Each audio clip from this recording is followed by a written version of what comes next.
Bien, esta es la continuación de los videos anteriores. Esto va a ser Fibonacci de un modo recursivo. Si aún no estás familiarizado con el concepto de recursividad, Fibonacci es un excelente ejemplo para entenderlo. Muy resumidamente, recursividad es una función que se llama a sí misma, o sea que tú la mandas a llamar en la misma declaración de la función. Si aún no lo trabajas, no te estás perdiendo de nada, ya que todo lo que se puede hacer de un modo iterativo se puede hacer de un modo recursivo y viceversa. Algunas veces es un modo más elegante, más simple de hacerlo. Otras veces quizá no sea la opción correcta. Hoy vamos a entender, analizarlo y saber cuándo puede ser una buena opción usarla y cuándo no. Vamos a explicar un poquito el código para la función recursiva. Nuestra función se va a llamar getEndFib. Entonces, si recuerdan del tutorial anterior, esto va a ser bastante simple. En nuestro caso base de la explicación del primer video era que teníamos esta función eh, donde agarrábamos la función de f del anterior y del anterior al anterior, que es esto, y básicamente si sustituyes esto por f es exactamente lo mismo. Le restamos 2, le sumamos luego la función, en su caso de menos 1. Y ya, básicamente ahí terminó la función. Vamos a ver lo siguiente, y es trabajar con los casos bases. Recordemos que cuando nos referíamos a la primera posición, el caso base era 1, y la razón de esto es porque no puedo ir de atrás cuando estoy comenzando de 0, o cuando estoy comenzando de 2, porque en este caso recordemos las posiciones, era 0, 1, 1, entonces no puedo ir del de atrás, de atrás, de atrás de ni al de, bueno, aquí sí puedo ir del de atrás, pero acá no puedo ir al de atrás ni al de atrás. Entonces empezábamos siempre o sea, de 3 básicamente. Por eso es de que manejamos estos dos casos iguales. Si n es igual a 1, vamos a regresar 0, que es este caso, y si n es igual a 2, vamos a regresar 1, que es este otro caso. De lo contrario, que n sea lo que sea, vamos a ejecutar esta función de arriba. Y ya, básicamente eso es el código. Es bastante simple, bastante elegante, es una introducción también a qué es recursividad, una función que se llama a sí misma. Y aquí viene la pregunta, si es tan simple, ¿por qué no utilizamos siempre la función recursiva? ¿O qué beneficios o qué contras pasa si lo hacemos de este modo? Ok, para entender si hay un método mejor que otro, primero tenemos que entender algo y vamos a hacer un ejercicio para esto. Aquí tengo la implementación recursiva del video actual y en esta parte tengo la implementación iterativa del video anterior. Bueno, aquí tengo la serie que deberíamos de ver y aquí tengo las posiciones para que se nos haga más fácil debuguearlo en la cabeza y ver qué queremos ver. Vamos a comenzar con el modo iterativo y vamos a dar un valor a n igual a 3. La posición 3 esperaríamos de ver un 1. Vamos a comenzar con el modo iterativo. Play. Y casi de modo inmediato tenemos 1. Bien, vamos a subirlo a 5 y deberíamos de ver 3. Ok, entonces tenemos casi de modo instantáneo ambos resultados. Vamos a estresar un poquito más estos test y vamos a probar con números más grandes. ¿Qué tal 25? Ok, casi inmediato igual. ¿Qué tal 45? Y también casi inmediato tenemos el resultado. Bien, nuestro modo iterativo parece estar funcionando. Ahora vamos a probar el modo recursivo. Ok, vamos a comenzar como comenzamos con el anterior 3 y vemos en pantalla un 1 casi inmediato. Bien, vamos a probar ahora 5 y deberíamos de ver 3. Bien, un 3 casi inmediato. Vamos a subirlo más a un 20 y casi inmediato tenemos este número. ¿Qué pasa cuando probamos con números como 45? Ok, sigue compilando, sigue pensando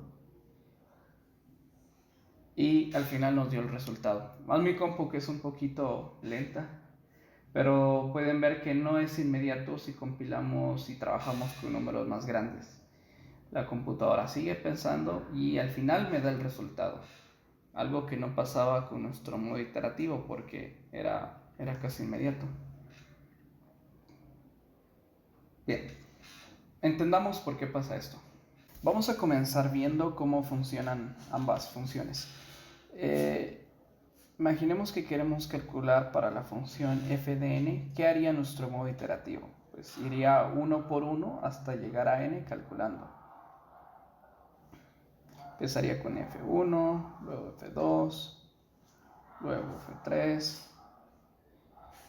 y así hasta llegar a nuestra función f de n. O sea, calcula cada función una sola vez. F1 se calcula una vez, F2 se calcula una vez, F3 se calcula una vez y llegamos así hasta f de n. Vamos a hacer el ejemplo si quisiéramos hacer con F5. Primero pasaríamos por 1, luego por 2, luego por 3, hasta llegar a 5.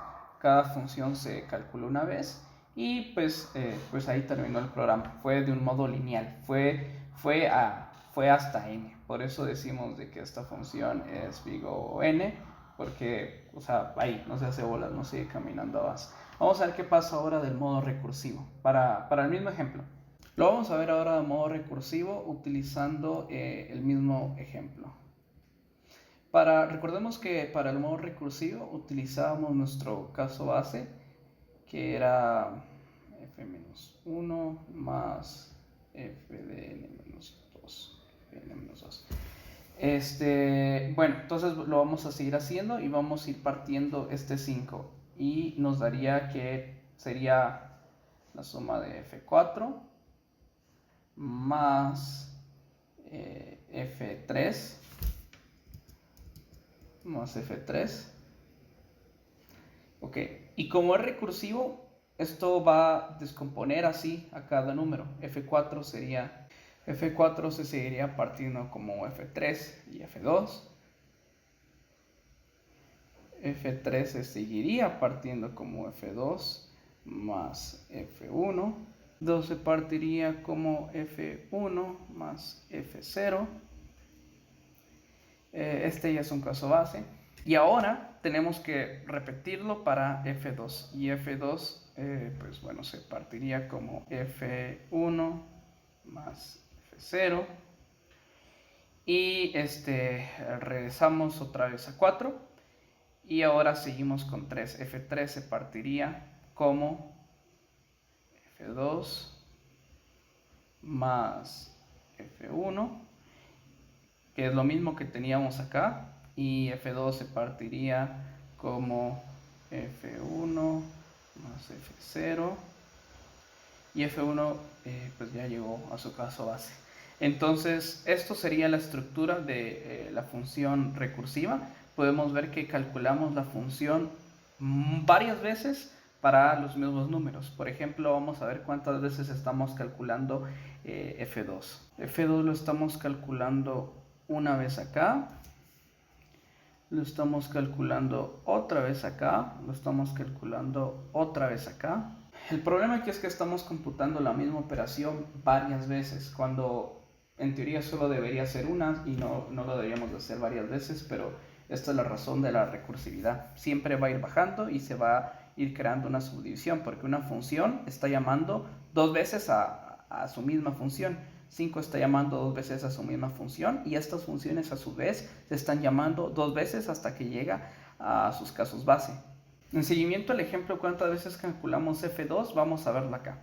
Si n es 5, F2 está calculando 3 veces. 1, 2, 3. Si F fuera 6, F2 se calcularía 5 veces y esto sería un crecimiento exponencial. Y tenemos que para 40 se calcularía casi más de 63 millones de veces. Es por eso que cuando corrimos esta simulación en el ejemplo anterior, nos dimos cuenta cómo aún así la calculaba, porque nuestras computadoras son muy rápidas, pero ya no era inmediato, ya se tardaba algunos segundos y dependiendo de la computadora puede que se tarde más. Entonces esta es la razón por la cual la recursividad en este ejemplo puede que no sea la mejor solución, porque estamos calculando pues millones de veces una operación repetida. O sea, no hay razón para calcularla, sino nada más estamos desperdiciando pues, tiempo al hacer este cómputo.